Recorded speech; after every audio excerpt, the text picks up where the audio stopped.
नमस्कार। आज हम चंदनी मशीन्स लिमिटेड पर एक नज़र डाल रहे हैं। बीएसई कोड है इसका 542627। हमारे पास जो जानकारी है वो एक स्टॉक विश्लेषण पृष्ठ से है और ये कंपनी मतलब इंजीनियरिंग सामानों के व्यापार में है। तो आज का मिशन क्या है अपना? ये जो डेटा स्नैपशॉट है इससे ज़रूरी जानकारी निकालना और समझना कि चंदनी मशीन्स की कहानी क्या चल रही है अभी। ठीक है, चलिए शुरू करते हैं फिर। ये कंपनी कमर्शियल सर्विसेज और सप्लाई सेक्टर में है और थोड़ा और अंदर जाएं तो कमोडिटी ट्रेडिंग और डिस्ट्रीब्यूशन इंडस्ट्री। ये जानना जरूरी है क्योंकि हर सेक्टर की अपनी मतलब अलग ही बातें होती हैं। अच्छा, पहली चीज जो एकदम से ध्यान खींचती है वो है शेयर की कीमत 121 रुपये 67 पैसे। और सिर्फ कीमत नहीं, आज इसमें करीब 5% की तेजी है, मतलब 5 रुपये 79 पैसे ऊपर। और यही नहीं, आज ही इसने अपना नया 52 हफ्ते का हाई भी बनाया है। ये तो काफी बड़ी बात लगती है। बीएसई पर वॉल्यूम भी ठीक है, 38,149 शेयर्स का। एक ही दिन में 5% बढ़ना और साथ में 52 हफ्तों का नया हाई, ये दोनों चीजें निवेशकों का ध्यान खींचती हैं। जाहिर है ये साफ दिखाता है कि हाल फिलहाल में इसे खरीदने में लोगों की दिलचस्पी बढ़ी है। वो जो कहते हैं ना, बुलिश मोमेंटम। और हाँ, दिलचस्प बात यह है कि विश्लेषण पृष्ठ पर इसका जिक्र भी है। एक टेक्निकली बुलिश मोमेंटम स्कोर दिया है 78.4100। 78.4100। ये तो काफी मजबूत स्कोर लग रहा है सुनने में। लेकिन ये मोमेंटम स्कोर असल में होता क्या है? मतलब सिर्फ आज की तेजी देखकर है ये? नहीं, अच्छा सवाल है। ये मोमेंटम स्कोर सिर्फ 1-2 दिन का खेल नहीं होता। ये कई तकनीकी चीजों को मिलाकर बनता है, जैसे पिछले कुछ टाइम के प्राइस ट्रेंड्स, वॉल्यूम कैसा चल रहा है, आरएसआई जैसा इंडिकेटर, वो सब। तो 78.4 का स्कोर 100 में से, हाँ, ये एक मजबूत तेजी का ही संकेत है। मतलब चार्ट्स पर शेयर ठीक दिख रहा है, कम से कम अभी के लिए तो। समझ गया। तो टेक्निकली तो मामला ठीक लग रहा है, पर सिर्फ तेजी से तो काम नहीं चलता। वैल्यूएशन का क्या? मतलब महंगा तो नहीं है? विश्लेषण पृष्ठ कहता है अफोर्डेबल वैल्यूएशन, किफायती मूल्यांकन। ये तो सुनने में बहुत अच्छा लगता है ना? हाँ, किफायती मूल्यांकन, ये शब्द हमेशा कानों को अच्छे लगते हैं। इसका मतलब हो सकता है कि शेयर की कीमत शायद उसकी कमाई पीई या बुक वैल्यू पीबी के हिसाब से, या फिर इसी सेक्टर की दूसरी कंपनियों के मुकाबले ज्यादा नहीं है। लेकिन यहाँ एक पेच है। स्रोत ये नहीं बताता कि ये किफायती किस आधार पर कह रहे हैं। इंडस्ट्री एवरेज से कम है या अपने पुराने एवरेज से, वो डिटेल्स नहीं है। तो अफोर्डेबल शब्द थोड़ा, कह सकते हैं, हवा में है। अच्छा, मतलब कह तो दिया है कि किफ़ायती है, पर बताया नहीं कि क्यों। ये थोड़ा अजीब है। और इसी के साथ एक और थोड़ी उल्टी बात दिख रही है, ड्यूरेबिलिटी स्कोर, स्थायित्व स्कोर। वो लिखा है नॉट एलिजिबल, योग्य नहीं। इसका क्या मतलब निकालें? हाँ, ये बहुत जरूरी पॉइंट है। ड्यूरेबिलिटी स्कोर का मतलब होता है कंपनी लंबी अवधि में कितनी स्थिर और मजबूत है। इसमें उसका पुराना प्रदर्शन, मुनाफा लगातार है या नहीं, कर्ज कितना है, कैश फ्लो कैसा है, ये सब देखा जाता है। नॉट एलिजिबल का मतलब अक्सर होता है कि या तो कंपनी इतनी नई है कि उसका लंबा रिकॉर्ड ही नहीं है, या साइज बहुत छोटा है, या फिर पूरा डेटा ही नहीं मिल रहा है जांचने के लिए। छोटी कंपनियों के साथ ऐसा हो जाता है कई बार। लेकिन ये तो एक बड़ा सवाल खड़ा कर देता है ना। एक तरफ स्टॉक बुलिश है, किफ़ायती भी कहा जा रहा है, दूसरी तरफ उसकी लंबी अवधि की स्थिरता का पता ही नहीं।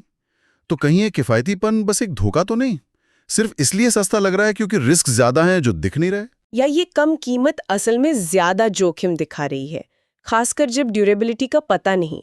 ये भी हो सकता है कि कंपनी जिस सेक्टर में है, कमोडिटी ट्रेडिंग, इंजीनियरिंग सामान, उसमें वैसे ही उतार चढ़ाव ज्यादा होता है। कमोडिटी की कीमतें तो दुनिया भर की चीजों पर निर्भर करती हैं, मार्जिन भी कम होते हैं अक्सर। तो शायद इसी वजह से लंबी अवधि का अंदाजा लगाना मुश्किल हो और स्कोर नॉट एलिजिबल हो। हाँ, कमोडिटी ट्रेडिंग में तो ये होता है, बाहरी चीजों का असर बहुत होता है। तो शायद ये नॉट एलिजिबल कंपनी की कमजोरी नहीं, सेक्टर की वजह से हो। पर फिर भी निवेशक के लिए तो अनिश्चितता है ही। बिल्कुल, सेक्टर एक कारण हो सकता है, पर बिना और जानकारी के पक्का कहना मुश्किल है। अनिश्चितता तो है ही, और इसी अनिश्चितता को एक और चीज बढ़ा रही है जो पेज पर लिखी है। कोई एनालिस्ट प्राइस टारगेट नहीं, विश्लेषक कवरेज नहीं है। हाँ, मैंने भी देखा वो एनालिस्ट लोग इसे कवर नहीं कर रहे। इसका क्या मतलब समझे? ये चिंता की बात है। इसका सीधा मतलब ये है कि जो बड़े ब्रोकरेज हाउस या निवेश बैंक है, वो इस कंपनी पर नजर नहीं रख रहे। उनके एनालिस्ट इसे ट्रैक नहीं कर रहे, ना ही कोई सलाह दे रहे हैं खरीदो, बेचो, होल्ड करो या आगे क्या कीमत होगी। छोटी कंपनियों के लिए ये आम है। उनके पास इतने साधन नहीं होते कि हर छोटी कंपनी को देखें। वो अक्सर बड़ी जानी मानी कंपनियों पर ध्यान देते हैं। अब ये चिंता की बात है या नहीं, ये देखने के नजरिए पर है। नजरिए पर वो कैसे? देखिए, एक तरफ से सोचें तो ये ठीक नहीं है। एनालिस्ट कवरेज नहीं, मतलब कंपनी पर स्वतंत्र जांच पड़ताल कम है, पारदर्शिता कम है, निवेशकों को फैसला लेने में कम मदद मिलती है।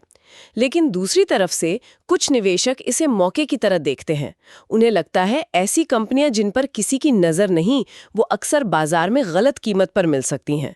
मतलब शायद ये सच में किफ़ायती हो और बाकियों ने ध्यान ना दिया हो। तो मतलब या तो ये छुपा हुआ हीरा है या फिर ऐसी कंपनी जिसे नजरअंदाज करने की कोई ठीक वजह है, पता नहीं। और इस पूरी अनिश्चितता के बीच एक और बहुत बड़ी खबर आज ही कंपनी की बोर्ड मीटिंग है तिमाही नतीजों पर।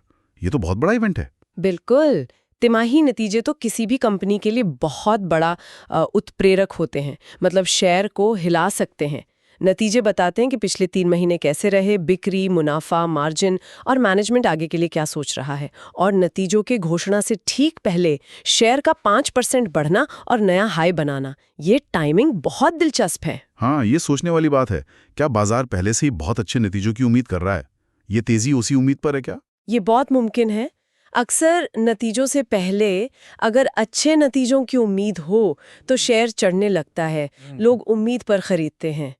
यहीं पर वो प्राइस इन वाली बात आती है, शायद बाद में उस पर बात करें। लेकिन ज़रूरी ये है कि आज की मीटिंग और उसके बाद नतीजों की घोषणा, ये इस स्टॉक के लिए बहुत अहम साबित हो सकती है, कम से कम शॉर्ट टर्म में तो ज़रूर। नतीजे उम्मीद से अच्छे आए तो तेजी बनी रह सकती है, उम्मीद जैसे आए तो शायद कुछ खास ना हो, और अगर कमजोर आए तो ये जो तेजी देखी है ये पलट भी सकती है। आपने प्राइस्ड इन कहा, जरा इसे समझाएंगी, इसका यहाँ क्या मतलब हो सकता है? जरूर।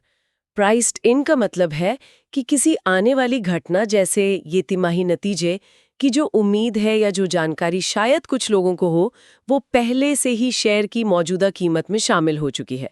जैसे अगर बाजार को लग रहा है कि चांदनी के नतीजे बहुत अच्छे आएंगे, तो हो सकता है लोगों ने पहले ही खरीद लिया हो और कीमत बढ़कर 121.67 रुपए हो गई। अब अगर नतीजे सच में अच्छे आते हैं तो जरूरी नहीं कि शेयर और बढ़ें, क्योंकि अच्छी खबर तो कीमत में पहले ही शामिल हो गई थी। हाँ, अगर नतीजे उम्मीद से भी कहीं ज्यादा अच्छे आ जाएं, तब शायद और तेजी हो। पर अगर सिर्फ अच्छे या ठीक ठाक रहे तो हो सकता है शेयर वहीं रहे या थोड़ा गिरे भी। वो by the rumour sell the news जैसा। और नतीजे खराब आए तो गिरावट ज्यादा हो सकती है, क्योंकि बाजार तो अच्छा सोच रहा था। ये तो बहुत जरूरी बात है समझने के लिए, खासकर नतीजों के टाइम पर। अच्छा, एक और छोटी सी चीज है। पेज पर एक पोल, सिर्फ 16 वोट हैं, लेकिन 93.75% वोट खरीदने के लिए हैं। अब 16 वोट तो कुछ भी नहीं होते, पर क्या इससे कुछ अंदाजा मिलता है? हाँ, 16 वोट तो मतलब आंकड़ों के हिसाब से कुछ भी नहीं है। इसे कोई गंभीर संकेत नहीं मान सकते। ये बस उस वेबसाइट को इस्तेमाल करने वाले कुछ गिने चुने लोगों की राय है। 93.75% खरीदे वोट, हाँ, एक सकारात्मक रुझान दिखाता है। पर हमें क्या पता कि इन लोगों ने क्यों वोट किया? क्या उन्होंने पूरा विश्लेषण किया है या बस कीमत बढ़ती देख के वोट कर दिया? इसलिए हाँ, दिलचस्प है, पर इस पर कोई निवेश का फैसला लेना बहुत जोखिम भरा होगा, खासकर जब हमने देखा कि ड्यूरेबिलिटी स्कोर नॉट एलिजिबल है और कोई एनालिस्ट कवरेज भी नहीं। ये पोल बस एक हल्की सी झलक है, बस। ठीक है, तो चलिए अब तक जो बात हुई उसे समेटते हैं। चंदनी मशीन्स लिमिटेड, इंजीनियरिंग सामानों के व्यापार में छोटी कंपनी, आज शेयर 5% ऊपर, 52 हफ्ते के नए हाई पर। तकनीकी इंडिकेटर जैसे वो 68.4 का स्कोर तेजी दिखा रहे हैं। विश्लेषण पेज इसे किफायती बता रहा है, पर क्यों ये साफ नहीं है। लेकिन एक बड़ा पेच ये है कि इसका ड्यूरेबिलिटी स्कोर नॉट एलिजिबल है और कोई बड़ा एनालिस्ट इसे देख भी नहीं रहा। और इन सबके बीच आज ही तिमाही नतीजों पर बोर्ड मीटिंग। तो इन सबको जोड़कर क्या समझ आ रहा है? बिल्कुल, ये तस्वीर बन रही है वो एक ऐसे स्टॉक की है जिसमें हलचल तो है, पर साथ ही काफी कुछ साफ नहीं है। कम समझा गया स्टॉक है ये। अभी की जो गति है, शॉर्ट टर्म मोमेंटम, वो तो साफ तौर पे पॉजिटिव है। कीमत बड़ी, नया हाई, बुलिश स्कोर, ये शॉर्ट टर्म ट्रेडर्स को अच्छा लग सकता है। लेकिन साथ ही कुछ गंभीर सवाल भी हैं।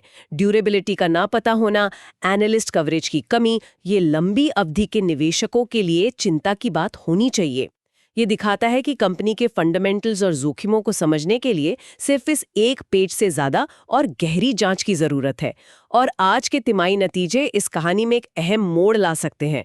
वो या तो इस तेजी को सही साबित करेंगे या इस पर सवाल खड़े कर देंगे। बिल्कुल, ये सब जानने के बाद मेरे मन में तो यही सवाल आ रहा है, आज जब शेयर नतीजों से ठीक पहले अपने हाई पर है, 121 रुपए 67 पैसे पर, तो इस कीमत में कितनी उम्मीदें पहले से भरी हुई है? क्या बाजार ने मान लिया है कि नतीजे बेस्ट ही आएंगे? और अगर नतीजे सिर्फ ठीक ठाक या औसत रहे तो क्या होगा? हाँ, यही तो $1 मिलियन का सवाल है ना? ये पता लगाना कि किसी खबर का कितना असर कीमत में पहले ही आ चुका है, ये निवेश का सबसे मुश्किल हिस्सा है। हो सकता है कि मौजूदा कीमत में बहुत ज्यादा उम्मीदें शामिल हों। अगर ऐसा है तो नतीजों के बाद निराशा हो सकती है, भले ही नतीजे अपने आप में खराब ना हो। या भी ये भी हो सकता है कि कंपनी के पास सच में कुछ ऐसा अच्छा हो जो बाजार की उम्मीद से भी ज्यादा हो। तो अंत में ये चंदनी मशीन्स का केस हमें याद दिलाता है कि स्टॉक विश्लेषण सिर्फ नंबर देखना नहीं है। उन नंबरों के बीच के रिश्ते, विरोधाभास और किस संदर्भ में वो हैं, ये समझना है। ये एक कहानी है जो अभी चल रही है और आज के नतीजे इसका अगला पन्ना लिखेंगे। ये वाकई सोचने वाली बात है। नतीजों से पहले इतनी तेजी के साथ उस 121 रुपए 67 सेंट के आंकड़े में आखिर क्या-क्या उम्मीदें और जोखिम छुपे हुए हैं? ये एक सवाल है जिस पर निवेशकों को नतीजों के बाद जरूर सोचना चाहिए।